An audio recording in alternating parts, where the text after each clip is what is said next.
It's car con carne.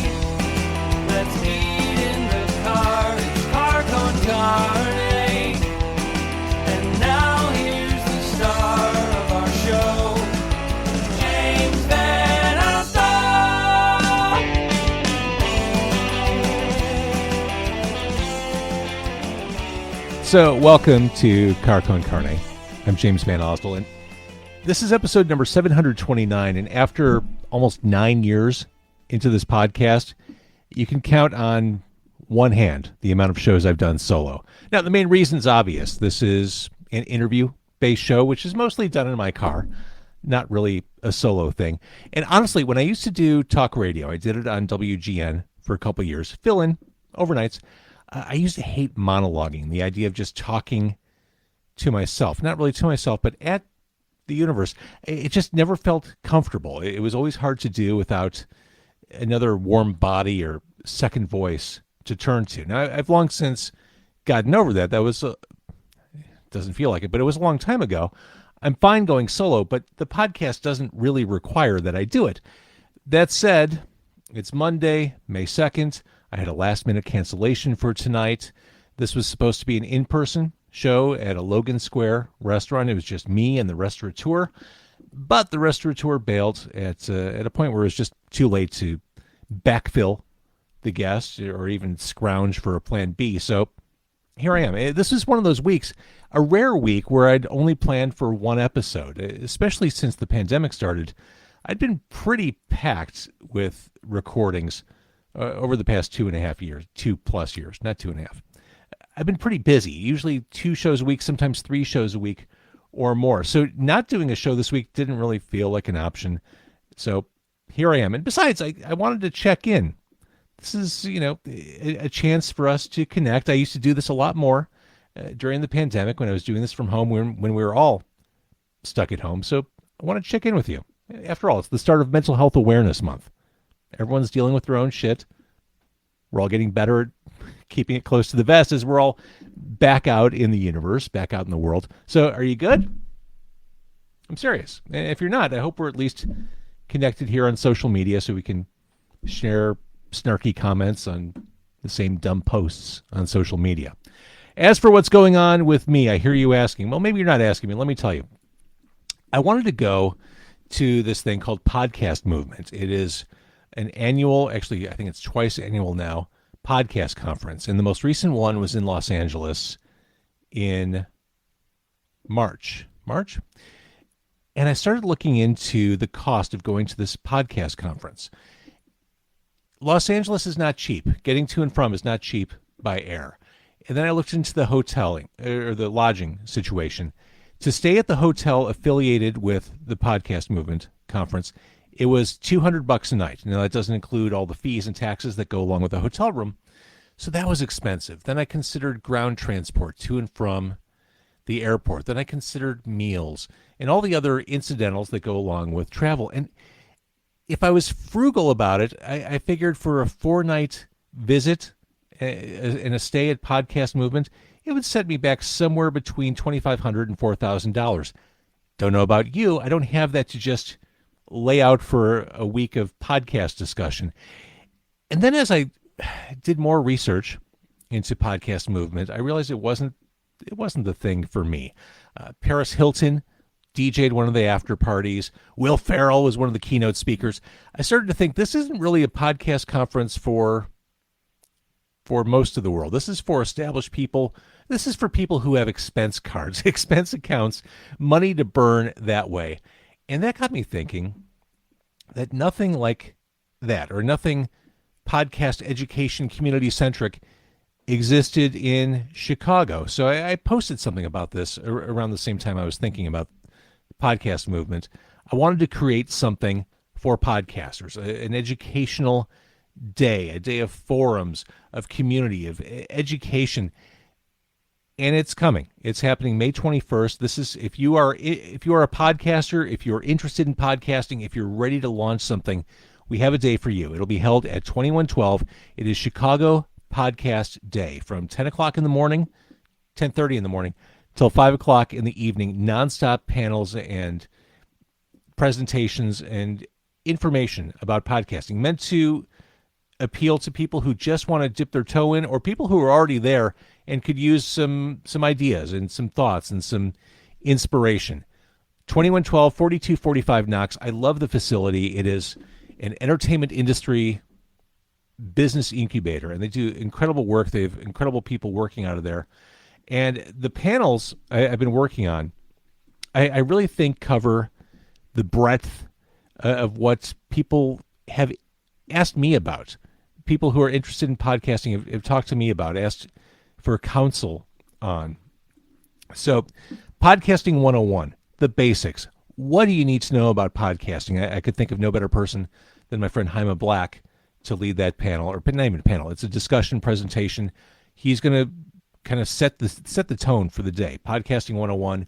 We're going to cover creating a branded podcast for small businesses, people who are looking for brand extensions in the form of audio for their business. I've got a cool panel going for that. We're going to cover DIY marketing with a really special speaker who knows what they're talking about. Podcast law. I get this question a lot. You see it a lot on the World Wide Web. People assuming they can use clips of music in a podcast. Well, no, I heard you can use 10 seconds as long as you don't go over. There's so many bad pieces of information floating out there. So many just patently wrong bits of information. I've recruited an entertainment attorney to cover things like copyright law and fair use, things that podcasters need to and frankly don't know. I think that's going to be super informative. Also, you know my background, long history in Chicago media. I think it's interesting. Podcasting, really from the jump, has been the domain of amateurs. Amateurs have found a way to be really successful in this audio medium, and it's the professional broadcasters who've been left in the dust by their own design in many respects. But I think there's a lot that today's podcasters, that people who aspire to podcast, can learn from traditional media. So I have a panel called What Can Digital Audio Learn from Traditional Media? A great panel lined up for that. Also for the starter, for the first-time podcaster, or for the very amateur podcaster, what kind of gear do you need? Like the basics. What is appropriate to start things up? Should you use a USB microphone? Should you use an audio interface like I am? Well, we'll cover all that in one of the panels. Also, social media. How should you best use social media? Everything from using Twitch and TikTok to paid ads on Facebook and Google Ads. A comprehensive panel on how to use social media for podcasting. The biggest question I think everyone interested in podcasting asks, how the hell do I make money off this? How on earth do you monetize it? You see so many people start podcasts and just stop once they realize, holy shit, it's a lot of work. I don't have a lot of audience and I'm not making a lot of money. We're going to talk to a couple people in this panel who are successful in monetizing their shows. And I think there will be a lot to learn from that. Finally, audio editing. For people who've never done audio type content before, it can seem kind of daunting. It's for people who've been in radio forever, not a big deal. But if you're new to it, there are lots of tips, tricks, and things you might benefit from learning. I have a pro coming in the building to cover some tips and tricks to kind of speed up the audio editing process and demystify a lot of what's involved. That's all happening in the course of one day, 10:30 until 5 o'clock. It is going to be intensive. And I think it's going to be super helpful. And not most importantly, but importantly, it's a way to develop a sense of community around Chicago podcasting, which I don't think exists at this point. Chicago Podcast Day, when I'm done doing this live, I'll pop the ticket link in the comments. But I'm really excited about this. If you know someone who's interested in podcasting, someone who is a podcaster, this is for them. Again, it's at 2112 on May 21st. Fantastic date. We're doing that 4245 Knox at 2112. Chicago Podcast Day. I'm really excited about it. This has consumed a great deal of my free time for the past couple weeks. What else is going on with me? Record collecting is a sickness. It threatens to overtake my existence. I got this. I was really excited to find this. This, Record Store Day this year, this seemed to be the holy grail, the one everyone wanted, the Ramones box set of all their 80s stuff. I didn't go on record store day to a record store. I hate waiting in line. It doesn't matter what it's for. It's not for me. But I went to a record store, Bucket of Blood, and they had this on the shelf or on the table as of last Thursday, like days after record store day. I think it was their last copy. I hadn't intended on spending $150 that day at Bucket of Blood, but here we are, no regrets. And I mentioned this on social media. I think in my head I had it that the Ramones 80s stuff wasn't very good.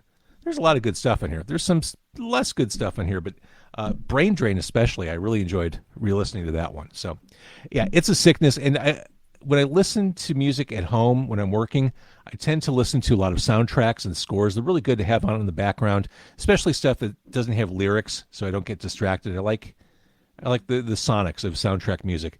I'm currently waiting on a bunch. I've pre-ordered a bunch of stuff. Terrifier 2, can't wait for that one from Paul Wiley. The Fog repress, gotta love John Carpenter. Also waiting on The Bride of Frankenstein on vinyl. That one excites me. I don't think that's ever been available on vinyl. That's pretty cool. As for the podcast, I'm always working on guests. I'm always working on restaurant destinations to go to. Always looking for advice or tips or thoughts. If you know of someone who'd make a cool guest, or if you know of a restaurant that wants to do something like this, jump in the car and talk about their food, I'm 100% receptive to those suggestions. As for sponsorships, podcasts don't just print money. It is a hustle to get sponsors involved with the podcast. I do have a verbal commitment for a sponsor that should start, I think, within the next couple of weeks, which is super exciting. I'm flattered that anyone would ever want to be involved with this. It's a real honor to be able to partner with a business. So that's coming soon. Also, I've been involved with the Double Door podcast. Double Door. Now, we remember Double Door, a staple in the Chicago music scene since the 90s, a really important part of the Chicago music scene, a transformative location for Wicker Park. I think Double Door was really instrumental in changing Wicker Park into what it became. Double Door obviously went out of business. They were forced out of their Wicker Park location. They are in the process of rebuilding, remodeling, revamping a gorgeous old Chicago building at Wilson and Broadway. They're going to reopen this fall. It is Double Door. It's going to be a fantastic room for live music. As this construction, as this work is being done to get Double Door V2 off the ground, I've been producing their podcast. It's a bi-weekly podcast hosted by the co-owners of Double Door, Sean Mulroney and Pete Bruce. And it's fun. If you're interested in business, the business of running an entertainment venue, if you're interested in Chicago history, if you're interested in just live music, it's a cool podcast for you to check out, especially because this is one of those rare opportunities to track the progress of something like this from the beginning. And every week you get some more nuggets about what's involved, whether it's licensing, getting financing, dealing with neighbor issues. They were broken into a couple weeks ago. It's all part of the podcast that's available on doubledoor.com and, of course, any podcast platform. One question I get asked a lot, a general question is, what do you think about radio? What's going on with radio these days? And I've been officially out of radio for about 9 months now, by choice. And truthfully, the farther away I get, the less I care. I wish my friends and colleagues in radio good luck. May the odds be ever in your favor. Good luck. And finally, let's talk about music. I'm not going to Lollapalooza. If you are, may the odds be ever in your favor.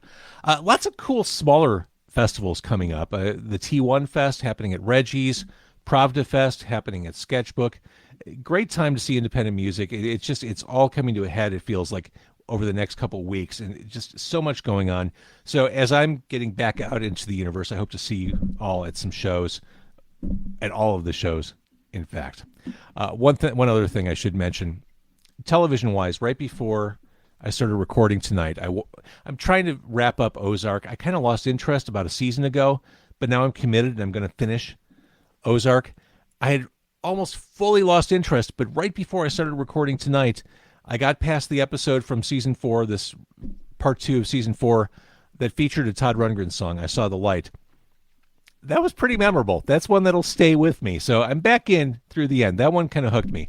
Another show I wanted to like, Moon Knight. I tried. I gave it a couple episodes. Can't do it. I just can't. I know people who like it. Daryl. It's just not for me.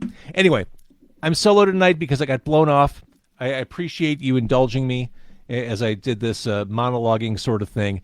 Thank you for supporting Car Con Carne. Thank you for watching if you're watching on Facebook or YouTube. Thank you for listening. And I do have a lot of cool stuff, cool guests coming up and planned. And like I said, I'm always open to feedback for cool guests and things to do. So thank you. I appreciate you. And I'm going to figure out how to stop doing this. And hope you have a good night.